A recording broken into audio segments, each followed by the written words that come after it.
వైమానిక శాస్త్రం మనలో ఎంతోమందికి తెలియని ఈ శాస్త్రంలో అతి ప్రాచీనమైన పుష్పక విమానాల నుండి అత్యాధునిక యుద్ధ విమానాల వరకు ఎన్నో మోడల్స్ ఇందులో ప్రస్తావించారు. అయితే ఈ వైమానిక శాస్త్రాన్ని మనకి అందించింది భరద్వాజ మహర్షి. ఈ శాస్త్రంలో పొందుపరిచిన విషయాలు ఆధునిక శాస్త్రవేత్తలను సైతం ఆశ్చర్యపరిచాయి.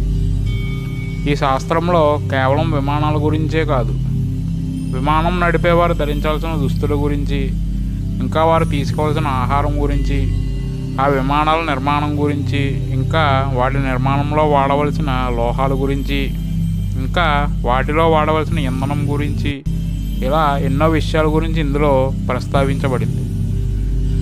మనం ఆధునిక ఆవిష్కరణగా చెప్పుకునే మిసైల్స్ని గురించి కూడా వాటిలో ఎంతో స్పష్టంగా చెప్పబడింది.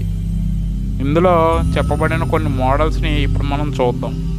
మొదటిగా రుక్మ విమానం, రెండవది శకున విమానం, మూడవది సుందర విమానం, నాలుగవది త్రిపుర విమానం.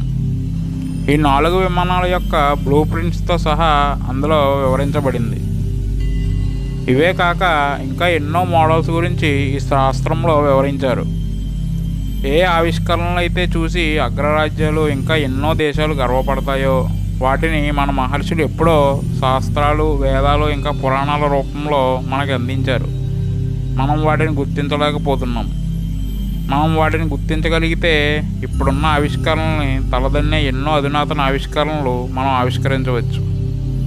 అయితే మన నుండి ఆ విజ్ఞానాన్ని దూరం చేశారు.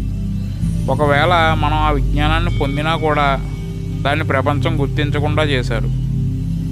అయితే దీనికి పునాది మన చిన్నతనం నుండి పడింది. ఏ వ్యక్తి అయినా తన దేశ చరిత్రను ఇంకా వైభవాన్ని గురించి తెలుసుకునేది విద్యార్థి దశలోనే. అటువంటి విద్యార్థి దశని పూర్తి అసత్యంతో నింపి మన చరిత్రను మనమే గుర్తించలేని స్థాయికి తీసుకువచ్చారు. మన చరిత్రలో మనకు తెలియకుండా దాచిన ఒక విషయం ఇప్పుడు చూద్దాం. మనందరికీ చిన్నప్పటి నుండి చెప్పిన ఒక గొప్ప అబద్ధం రైట్ బ్రదర్స్. మన స్కూల్లో మనకి నేర్పిన ఒక విషయం ఏంటంటే మొదటి విమానాన్ని కనిపెట్టింది రైట్ బ్రదర్స్ అని. అయితే అది పెద్ద అబద్ధం. మనకు తెలిసిన దాని ప్రకారం రైట్ బ్రదర్స్ 1903లో మొదటిగా విమానాన్ని కనుగొన్నారు. అయితే దానికి 8 సంవత్సరాలకు ముందే, అంటే 1895లో శివకర్ బాబూజీ తాల్పడే అనే వ్యక్తి సుబ్బరాయ శాస్త్రి అనే వ్యక్తి సాయంతో మొదటి విమానాన్ని ఎగరవేశారని మీలో ఎంతమందికి తెలుసు? రైట్ బ్రదర్స్ 1903లో తమ విమానాన్ని 120 అడుగుల ఎత్తులో కేవలం 12 సెకండ్లు మాత్రమే ఎగరవేశారు. కానీ శివకర్ బాబూజీ తాల్పడే గారు తన విమానాన్ని 1500 అడుగుల ఎత్తులో 32 నిమిషాల పాటు ఎగరవేశారు. కానీ ఈ విషయాలు ఏవీ కూడా మనకు తెలియనివ్వలేదు.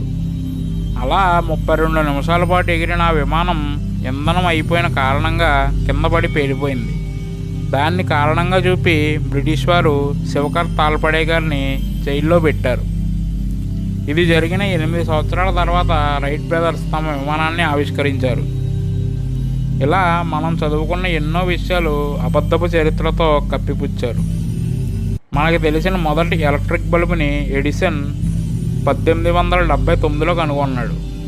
కానీ దానికంటే ఎన్నో వేల సంవత్సరాల క్రితం మన వాళ్ళు ఎలక్ట్రిక్ బల్బుని వాడారని మీకు తెలుసా? అవును, అగస్త్య సంహిత అనే పుస్తకంలో దీని వివరణ ఉంది.